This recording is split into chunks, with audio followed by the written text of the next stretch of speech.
Hello everyone, मैं हूं जयेश राजगौर और स्वागत है आप सभी का इस नए इंटरेस्टिंग यूट्यूब वीडियो में। दोस्तों, हम पढ़ रहे हैं 12th स्टैंडर्ड का ओसीएम और नए सिलेबस के चैप्टर नंबर 4 का हम कर रहे हैं रिवीजन आर पार, क्योंकि तभी तो होगा एग्जाम में चमत्कार। जी हां दोस्तों, चैप्टर नंबर 4 बिजनेस सर्विसेज, ये एग्जाम के पॉइंट ऑफ व्यू से बहुत महत्वपूर्ण चैप्टर है और इसी के अलग-अलग क्वेश्चंस हम पिछले कई दिनों से कर रहे हैं। आज एक और इंपॉर्टेंट क्वेश्चन बिजनेस सर्विसेज का करने जा रहे हैं, वेयर हाउसेज से रिलेटेड। जी हां दोस्तों, आज का क्वेश्चन है फंक्शंस ऑफ वेयर हाउसेज। तो दोस्तों, इस वीडियो को अंत तक देखिए और अगर आप इस चैनल पर नए हैं तो जरूर इसे सब्सक्राइब कीजिए, बेल आइकन दबाइए, क्योंकि यहां आपको लगातार इकोनॉमिक्स, ओसीएम और इंफॉर्मेशन टेक्नोलॉजी के वीडियोस मिलते रहेंगे।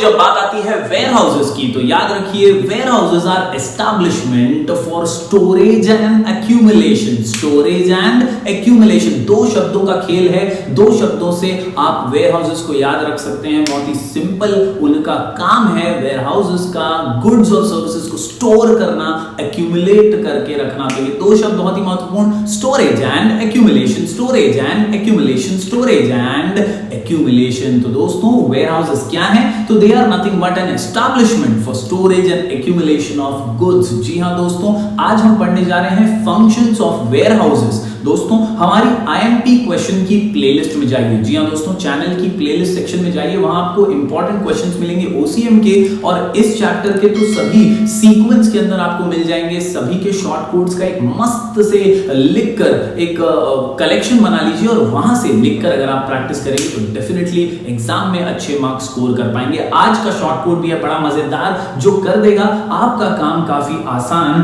फंक्शंस ऑफ वेयर हाउसेज के लिए याद रखिए, जीएसटी पर फाइनेंसिंग, जीएसटी पर फाइनेंसिंग, जीएसटी पर फाइनेंसिंग, जीएसटी पर फाइनेंसिंग। जी हां दोस्तों, क्वेश्चन का नाम है फंक्शंस ऑफ वेयर हाउसेज और आंसर का नाम है जीएसटी पर फाइनेंसिंग, जीएसटी पर फाइनेंसिंग। जहां जी से दोस्तों सिंपल सा point grading and packaging, S से हमारे सामने है स्टोरेज, टी से 2 पॉइंट से दोस्तों transportation and time and place utility, transportation and time and place utility, transportation and time and place utility. इसके अलावा जीएसटी पर फाइनेंसिंग में पी से 2 पॉइंट्स आप देख सकते हैं, प्राइस स्टेबलाइजेशन और प्रोसेसिंग, प्राइस स्टेबलाइजेशन और प्रोसेसिंग। और आर से आप देख सकते हैं रिस्क बेयरिंग और आखिर में फंक्शन है वेयर हाउसेज का फाइनेंसिंग। तो दोस्तों, आज के इस वीडियो में इस शॉर्ट कोड के साथ हम आसानी से इसे समझने की कोशिश करेंगे।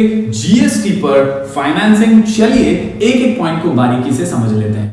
तो चलिए दोस्तों, शुरू करते हैं जीएसटी के साथ। जी से पहला पॉइंट है ग्रेडिंग एंड पैकिंग या ग्रेडिंग एंड पैकेजिंग। जी हां दोस्तों, यहां पर याद रखिए, वेयर हाउसेज एक ऐसी एस्टैब्लिशमेंट है, एक ऐसी जगह है जो अक्सर पैकेजिंग की व्यवस्था भी प्रोवाइड करती है, साथ ही साथ अप्रोप्रिएट साइजेस में गुड्स को स्टोर करने में या गुड्स को पैकिंग करने में, अप्रोप्रिएट साइजेस में, अलग-अलग साइजेस में, वेरियस साइजेस में पैकिंग करने में बहुत उपयोगी वेयर हाउसेस साबित होती हैं। इसके अलावा दोस्तों, अगर बात करें टेक्स्ट बुक की, तो टेक्स्ट बुक हमारी कहती है warehouses nowadays provide the facilities of packing, processing and grading, PPG, packing, processing, grading, packing, processing, grading, packing, processing आणि ग्रेडिंग। जी हां दोस्तों, goods can be packed in convenient sizes. जैसी जरूरत वैसा पैकेजिंग किया जा सकता है। Goods can be packed in convenient sizes as per the instructions of the owner. तो इस प्रकार दोस्तों, आप समझ सकते हैं पहला पॉइंट, वेयर हाउस का सबसे अहम फंक्शन ग्रेडिंग करना और पैकिंग करना इनटू कन्वीनियंट साइजेस। इसके अलावा दोस्तों, आगे बढ़ते हैं, अगला सबसे महत्वपूर्ण पॉइंट, एस से स्टोरेज। जी हां दोस्तों, ये एक बेसिक फंक्शन है, ये एक महत्वपूर्ण फंक्शन है और ये बुनियादी काम है। किसी भी वेयर हाउस की रचना ही इसीलिए की जाती है, उसका एस्टैब्लिशमेंट ही इसीलिए किया जाता है कि गुड्स को स्टोर किया जा सके, जब तक उनकी डिमांड ना हो तब तक उन्हें संभाल के रखा जा सके। जैसा प्रोडक्शन हुआ है, गुड्स वैसे ही बने रहें, सेफ और सिक्योर रहें, इसीलिए तो वेयर हाउसेस बनाए गए हैं और इसीलिए हमारी टेक्स्ट बुक कहती है दोस्तों, this is the basic function of warehousing. Surplus commodities which are not needed immediately, ताबडतोब ज्याची गरज नाहीये त्यांना आपण स्टोर करून सांभाळून उस वक्त तो उसे स्टोर किया जा सकता है, जब उसकी जरूरत होगी तब हम उसे सप्लाई कर देंगे। जी हाँ दोस्तों, they can be supplied as and when needed by the consumers. जब जब जरूरत होगी उस प्रकार से हम सप्लाई कर सकते हैं। तो ये है दूसरा आसान सा फंक्शन एज फॉर स्टोरेज। बढ़ते हैं दोस्तों आगे। जीएसटी के अंदर दो टी है हमारे सामने, एक है ट्रांसपोर्टेशन और दूसरा है टाइम एंड प्लेस यूटिलिटी। काफी सिंपल से फंक्शन है, काफी इजी है, काफी आसान है इन्हें समझना भी। सबसे अहम तो है ट्रांसपोर्टेशन। याद रखिए दोस्तों, वेयर हाउस एक ऐसी जगह है, एक ऐसा लोकेशन है जहां पर बनने के बाद गुड्स आकर स्टोर भी हो सकते हैं, और जब ऑर्डर आएगा, डिमांड आएगा, तो यहां से उस बेचने वाले के पास गुड्स को पहुंचाया भी जा सकता है। इन दोनों की बीच की कड़ी जो है ये वेयर हाउस बनते हैं, और इसीलिए वेयर हाउसेस को ट्रांसपोर्टेशन फैसिलिटी प्रोवाइडर भी कहा जाता है। हमारी टेक्स्ट बुक कहती है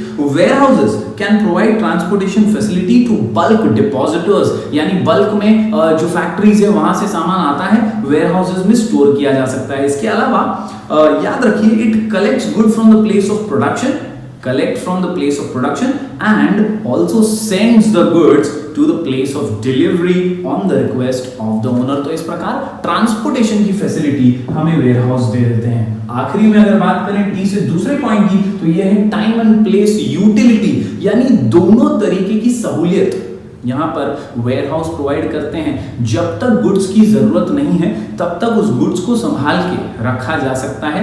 टाइम पर, सही टाइम पर उसका यूज हो, उसकी यूटिलिटी मिले, तब तक उसे वेयर हाउस में संभाला जा सकता है। तो यहां पर वेयर हाउस हमें टाइम यूटिलिटी प्रोवाइड करता है, और साथ ही साथ अगर बात करें प्लेस यूटिलिटी की, तो जिस जगह पर उसकी आवश्यकता है उस जगह पर पहुंचाने में भी वेयर हाउस मदद करता है। हमारी टेक्स्ट बुक कहती है warehouses create time utility by preserving goods, यानी संभाल के रखते हैं, जब जरूरत होगी तब काम आ जाएगा। साथ ही साथ it also creates place utility by providing the goods at the place where they are required, जहां उनकी जरूरत है वहां उन्हें पहुंचाने में भी हमारे वेयर हाउसेस बहुत ज्यादा उपयोगी साबित होते हैं। तो यहां पर दोस्तों हम पढ़ रहे हैं functions of warehouses. Answer का नाम जीएसटी पर फाइनेंसिंग, जीएसटी पर फाइनेंसिंग, जीएसटी पर फाइनेंसिंग, जहां जीएसटी हमने अभी भी पढ़ा है grading and packing, storage, transportation, time and place utility. चलिए आगे के पॉइंट्स देख लेते हैं। चलिए दोस्तों बढ़ते हैं आगे अगले पॉइंट की ओर। अगला पॉइंट है पी से प्राइस स्टेबलाइजेशन और पी से प्रोसेसिंग। जी हां दोस्तों, जब बात आती है प्राइस स्टेबलाइजेशन की, तो याद रखिए वेयर हाउस एक ऐसी जगह है जहां पर गुड्स को स्टोर किया जाता है। यहां पर बल्क गुड्स यानी बहुत ज्यादा क्वांटिटी ऑफ गुड्स को स्टोर कर सकते हैं, और इसीलिए जब कभी भी मार्केट में गुड्स की कमी हो जाए तो इमीडिएटली ऐसे समय पर गोडाउन से या वेयर हाउसेस से गुड्स को मंगवाया जा सकता है और मार्केट में सप्लाई किया जा सकता है। तो ऐसे में याद रखिए अननेसेसरी प्राइस हाइक या प्राइस राइज को रोकने में वेयर हाउसेस हमारी मदद करते हैं, क्योंकि ये टाइम यूटिलिटी हमें प्रोवाइड करते हैं ना, तो इससे जब जरूरत है तब इमीडिएटली गोडाउन से या वेयर हाउसेस के थ्रू वो अवेलेबल हो जाएगा। कभी भी वेयर हाउसेस के वजह से अननेसेसरी शॉर्टेज गुड्स का नहीं होगा। अगर वेयर हाउसेस में सामान पड़ा है तो वो आसानी से सप्लाई किया जा सकता है, और इससे प्राइस की स्थिरता यानी स्टेबलाइजेशन बरकरार रह सकती है। अननेसेसरी प्राइस में उछाल या बढ़ोतरी नहीं होगी। तो ये है खास फंक्शन प्राइस स्टेबलाइजेशन। इसके अलावा प्रोसेसिंग की बात करें दोस्तों, तो प्रोसेसिंग में याद रखिए कई ऐसे गुड्स होते हैं जिनको एग्जैक्ट वे में डायरेक्टली बेचा नहीं जाता, डायरेक्ट फॉर्म में बेचा नहीं जाता, उन्हें कुछ प्रोसेसिंग की जरूरत पड़ती है। जैसे कई ऐसे फ्रूट्स होते हैं जो खेत खलियान से वेयर हाउसेस में आ तो जाते हैं, लेकिन उन्हें पकने में समय लगता है, टाइम लगता है। तो कई बार वेयर हाउस कीपर्स जो होते हैं वो ये जिम्मेदारी उठाते हैं और ये एक्टिविटीज में हिस्सा लेके वेयर हाउसेस के अंदर ही उन फ्रूट्स को राइप होने में मदद करते हैं। एंड फाइनली जब वो फ्रूट्स पक जाते हैं, राइप हो जाते हैं, फिर उन्हें मार्केट में सप्लाई किया जाता है। तो यहां पर याद रखिए प्रोसेसिंग की फैसिलिटी भी कई बार वेयर हाउसेस प्रोवाइड करते हैं। तो यहां पर दोस्तों वेयर हाउसिंग के दो महत्वपूर्ण फंक्शन पी से प्राइस स्टेबलाइजेशन और पी से प्रोसेसिंग। पढ़ते हैं दोस्तों आगे। अगला आसान सा फंक्शन है रिस्क बेयरिंग, क्योंकि ओनर ने तो गुड्स संभाल के रखने के लिए वेयर हाउस में दिया है, वहां से फिर जब डिमांड होगी तो वेयर हाउसेस वाले या वेयर हाउस से निकाल करके हम मार्केट में बेचेंगे। लेकिन जब तक मार्केट से डिमांड नहीं हो रही तब तक उन्हें गुड्स को संभाल के रखना है वेयर हाउसेस में, गोडाउन्स के अंदर। अगर ऐसे में कोई चोरी या कोई आग लगने जैसी इंसिडेंट हो जाती है तो इसकी पूरी जिम्मेदारी, इसका पूरा रिस्क वेयर हाउस कीपर को ही उठाना पड़ेगा। तो ये बहुत बड़ा फंक्शन है that the warehouse is ready for risk bearing. ये बहुत बड़ा फंक्शन है क्योंकि कहीं ना कहीं गुड्स जब तक मार्केट में नहीं पहुंचते तब तक उनकी कंडीशन सेम एज ओरिजिनल होनी बहुत जरूरी है और इसीलिए उसका डिटोरिएट ना होना, इसका ध्यान भी रखना चाहिए। वेयर हाउस को बनाया ही कुछ इस प्रकार जाता है, कई कोल्ड स्टोरेज वेयर हाउसेस होते हैं जहां पर चीजें खराब ना हो इसलिए उनकी मेक या उनको बनाया ही एस्टैब्लिश ही इस तरह जाता है कि वो अच्छे ढंग से सही वे में ओरिजिनल क्वालिटी जैसा बन के आया था वैसा ही गुड्स पेश कर सकें या प्रेजेंट कर सकें या बेचने में मदद कर सकें। तो याद रखिए दोस्तों, रिस्क बेयरिंग भी एक महत्वपूर्ण फंक्शन है वेयर हाउसिंग का। हमारी टेक्स्ट बुक क्या कहती है? हमारी टेक्स्ट बुक कहती है रिस्क बेयरिंग के बारे में, when the goods are stored in warehouses they are exposed to many risk. बहुत सारे रिस्क हैं जैसे risk in the form of theft, deterioration, fire etcetera. Warehouses are constructed in such a way that they minimise these risk. तो यहाँ पर where houses का रचना ही इस प्रकार होता है, उनको बनाया ही इस प्रकार जाता है कि ये सारे रिस्क को वो